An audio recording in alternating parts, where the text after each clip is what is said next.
여러분 안녕하세요. 따뜻한 건강 멘토 정은경입니다. 오늘은 2021년 3월 달에 머니 에세이에서 난 기사 내용을 바탕으로 꿈의 항암제 킴리아에 대해서 한번 이야기를 해보도록 하겠습니다.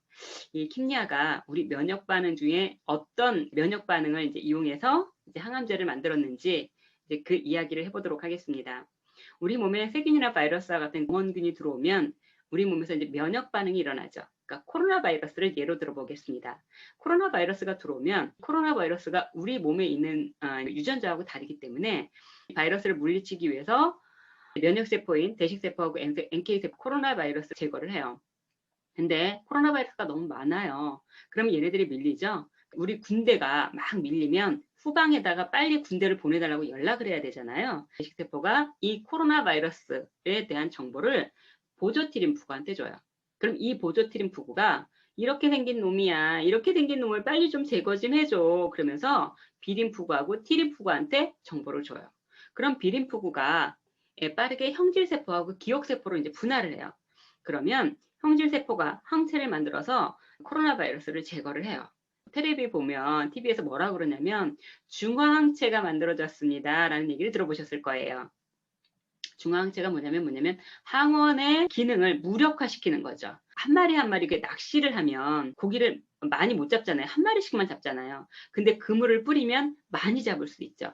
항체가 바로 그런 역할을 하는 거예요. 항체를 확 뿌리면 그 바이러스를 탁탁탁탁 기능을 못하게 확 잡으면서 이제 옴짝달싹 못하게 기능을 무력화시키기 때문에 중화항체라고 하는 거예요. 그래서 백신을 맞든 아니면 코로나 바이러스 감염이 되든 중화항체가 이제 형성이 되죠. B림프구가 형질세포로 해서 바이러스를 제거하는데 얘네들은 혈액 속에서만 기능을 해요. 혈액 속에 있는 바이러스만 제거할 수 있지 만약에 세포가 그 코로나 바이러스 감염이 되잖아요. 그럼 항체는 기능을 할 수가 없어요. 그러면 이때는 어떤 면역세포가 기능을 하냐면 T림프구가 기능을 하는 거예요. 그래서 얘네들은 세포 독성 면역이에요. 우리 세포는 세모 모양이라고 그래요. 들어서 그러면 코로나 바이러스는 왕관 모양이잖아요. 그럼 왕관 모양의 세포만 제거를 하는 거예요. 그래서 얘네들은 세포 독성 면역이라고 하고 B림프구에 의한 면역을 체액성 면역이다. 이렇게 얘기를 해요. 기억세포를 만들어 놓는 이유는 뭐냐면 우리가 만약에 똑같은 코로나 바이러스의 변종 말고 한 달 뒤에 우리 몸에 들어왔어요. 그러면 처음에는 얘에 대한 정보를 갖다가 대식세포가 뭐 보조티림프에게 주고 뭐 이런 과정을 거치잖아요. 근데 만약에 이렇게 돼가지고 우리 몸에서 이제 기억세포가 만들어졌잖아요. 처음에 들어왔을 때. 그러면 그 다음에 빠르게 B림프구가 형질세포로 분화해가지고 코로나 바이러스를 빠르게 제거를 해요. 또 T림프구가 세포 독성 면역을 일으키면서 빠르게 바이러스나 세균을 제거하기 때문에 처음에는 만약에 그 코로나 바이러스에 감염되었을 때 일주일이나 열흘 걸렸다면 두 번째 똑같은 코로나 바이러스가 두 번째 침투했을 때는 한 3, 4일이면 빠르게 제거할 수 있다는 거죠. 이렇게 우리 면역력이 중요한데요. 이 킴리아는 어떤 면역세포를 이용한 거냐면 바로 T림프구를 이용한 거예요. 그래가지고 환자 혈액 속에서 그 T림프구를 뽑아가지고 이렇게 생긴 암세포라고 훈련을 시켜요. 그래가지고 걔를 대량 대항해가지고 다시 환자의 몸속에 넣어주면 얘가 그렇게 생긴 암세포만 제거하는 거예요. 그래서 한 번만 맞아도 되는 거예요. 우리가 주로 이제 항암제를 맞을 때는 2주에서 3주 간격으로 6에서 8번을 맞거든요. 근데 항암제의 부작용이 있죠. 왜냐하면 항암제 같은 경우에는 세포만 공격하는 것이 아니라 정상세포까지 공격을 하잖아요.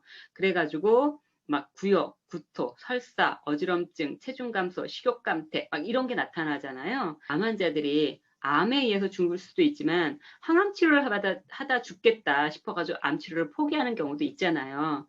근데 얘는 그런 부작용이 없다는 거죠. 왜? 다른 사람의 T림프구를 뽑아가지고 만들면 부작용이 있을 수가 있는데 자기 몸에서 T림프구를 뽑아서 만든 거잖아요. 그러니까 부작용이 별로 없는 거예요. 부작용이 없고 주로 이제 어떤 환자한테 실험을 했냐면 미마성 거대 비세포 림프종 중에 가장 많죠. 이런 환자한테 적용을 했는데 39.1%가 암이 사라졌고 33%는 2년 후에도 암이 발생하지 않았어요. 암이 25세 이하 비세포 급성 림프구성 백혈병한테 적용을 했는데 82%가 암이 사라졌죠. 이건 정말 하는 대단한 효과를 발휘를 하는데 문제는 뭐예요? 비용이 5억 원이래요. 그러니까 항암제 치료를 받을 분들이 많지 않다라는 거죠. 지금 암에 걸리셨다면 만약 이런 기사를 보면서 '와 너무 괜찮다. 나도 받았으면.' 이런 생각을 하실 분이 계실 거예요.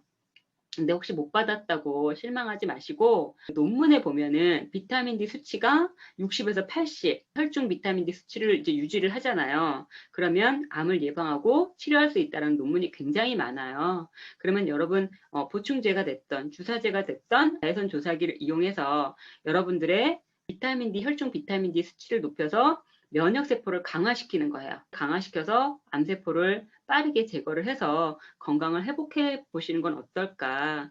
보충제 같은 경우에는 부작용이 있죠. 복합심 혈중이라는. 그리고 주사제 같은 경우에는 고용량을 맞아요. 3개월치를 막 10만 IU, 막 30만 IU 이렇게 맞다 보니까 얘가 지용성이잖아요. 그 간에 저장되었다가 이제 필요할 때마다 조금씩 배출이 되니까 부작용이 있을 수가 있거든요. 근데 자외선 조사기 같은 경우에는 비타민 D의 최고 권위자인 마이클 홀릭 박사가 이제 햇빛에서 자외선 B만 뽑아가지고 이 피부에 있는 콜레스테롤을 가지고 자연적으로 만드는 거기 때문에 부작용이 없다 그랬어요. 선택은 여러분 몫이에요. 어쨌든 이런 거를 이용해서 저렴한 가격이잖아요. 여러분들의 혈중 비타민 D 수치를 높여서 암을 치료하고 예방이 할 수 있다면 도움이 될 수 있는 정보 같아가지고 오늘 이렇게 이제 유튜브로 찍어 보았고요. 여러분이 건강해지시는 그날까지 제 이야기는 계속됩니다. 여러분 감사합니다.